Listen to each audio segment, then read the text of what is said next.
Good morning, students. Today we are going to start class 7th English grammar, chapter number 2, the phrase and the clause. This is the remaining part of this chapter. Now we begin.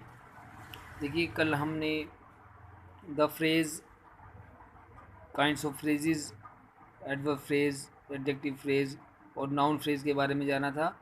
आज करेंगे हम the clause. Clause कहते हैं बेटे उपवाक्य. A clause is a group of words that has a subject and a predicate. यानी clause क्या होता है कि ये वर्ड्स का एक समूह होता है, यानी कई सारे वर्ड्स को बनाकर एक क्लाउज बनता है जिसमें सब्जेक्ट और प्रेडिकेट दोनों चीज़ होते हैं. It can B complete sentence in itself. तो ये क्या होता है कि इसमें कंप्लीट सेंटेंस बनाया जा सकता है खुद में ही. And it can be a part of larger sentence. और ये क्लाउज जो है एक लार्ज बड़े सेंटेंस का भाग होता है. जैसे कि एग्जांपल देखिए बेटे, the students went home when the bell rang. इसमें दो सेंटेंस हैं आपके. द स्टूडेंट्स वेंट होम यानी विद्यार्थी जो है घर पे गए. व्हेन द बेल रैंग जब घंटी बजी. तो एक सेंटेंस इधर है, एक सेंटेंस इधर है. तो इसमें दो सब्जेक्ट और दो वर्ब होती है. यहाँ देखिए सब्जेक्ट यहाँ पर स्टूडेंट्स हैं और वर्ब हो गया वेंट. और जैसे दूसरा सेंटेंस जहाँ ज्वाइन है, द बेल सब्जेक्ट हो गया और रैंग हो गया वर्ब हो गया. ठीक है. तो एक सेंटेंस जो है ये मेन सेंटेंस हो जाता है और इसके साथ में ये दूसरा वाला सेकंड सेंटेंस होता है. आगे जानेंगे कैसे. In the above example there are two main verbs. इसमें दो वर्ब मैंने अभी बताया. इसमें वेंट है, इधर इधर रैंग है. And rang along with two different subjects. इसमें अलग अलग सब्जेक्ट भी हैं. The students and the bell. इसमें स्टूडेंट्स था और इसमें बेल है. Therefore the sentence has two clauses.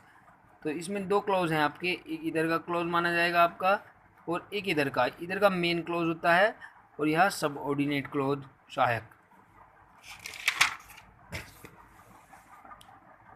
देखिए main clause, main clause, main clause का मतलब होता है मुख्य उपवाक्य. एंड सबऑर्डिनेट क्लॉज का मतलब होता है सहायक उपवाक्य. अब यहाँ पर देखिए, read the sentence carefully. He will get good marks. वह अच्छे मार्क्स प्राप्त करेगा. तो ये तो पूरा सेंस हो गया. इफ़ ही वर्क्स हार्ड, अगर वह कठिन परिश्रम करता है. तो अगर हम इतना ही रखें इसको, इफ़ ही वर्क्स हार्ड, अगर वह कठिन परिश्रम करता है, तो ये एक सेंटेंस पूरा नहीं बनेगा. तो इसकी वजह से मेन सेंटेंस आपका इधर का हो गया, he will get good marks. वह, अगर इधर का इतना भी लिख दें हम कि वह अच्छे मार्क्स प्राप्त करेगा, तो ये भी पूरा सेंटेंस है, लेकिन इसको ज्वाइन करके दूसरा इसमें ज्वाइन किया गया है. तो the first clause, he will get good marks, makes a complete sense in it self. तो इधर का वाला पार्ट जो मैंने बताया आपको, इसका खुद का एक कंप्लीट सेंस है, संपूर्ण अर्थ है. और एंड कैन स्टैंड इंडिपेंडेंट, इसको अलग से भी हम अकेला बोल सकते हैं. अगर इस पीछे वाले की ज़रूरत नहीं है, अगर इसको इधर ही बोलेंगे तो जब भी पूरा सेंटेंस है. Therefore it is a main clause, इसलिए इसको हम मेन क्लॉज या इंडिपेंडेंट क्लॉज कहते हैं. The main clause does not depend on any other clause for its meaning. तो जो मेन क्लॉज जो होता है वो किसी और के ऊपर निर्भर नहीं रहता, खुद अकेला भी लिखा जा सकता है. However the second phrase clause, if he works hard, मैंने भी बताया कि does not make a complete sense in it self. अगर इसको अकेला लिखा जाए तो इसकी कोई कंप्लीट सेंस नहीं होती है, अर्थ नहीं होता है. Rather it depends upon the main clause to make sense. तो इसलिए ये मेन सेंस जो पहले वाले सेंटेंस के अकॉर्डिंग इस पर डिपेंड रहता है. So it is a dependent clause. इसको हम डिपेंडेंट क्लॉज या सबऑर्डिनेट क्लॉज भी कहते हैं. ठीक है. तो अब उसके बाद में kinds of clauses. Clauses are the three types. तीन तरह के आपके क्लॉज होते हैं, उपवाक्य होते हैं. एक तो एडजेक्टिव क्लॉज होता है, सेकंड है बेटा adverb clause, and third noun clause.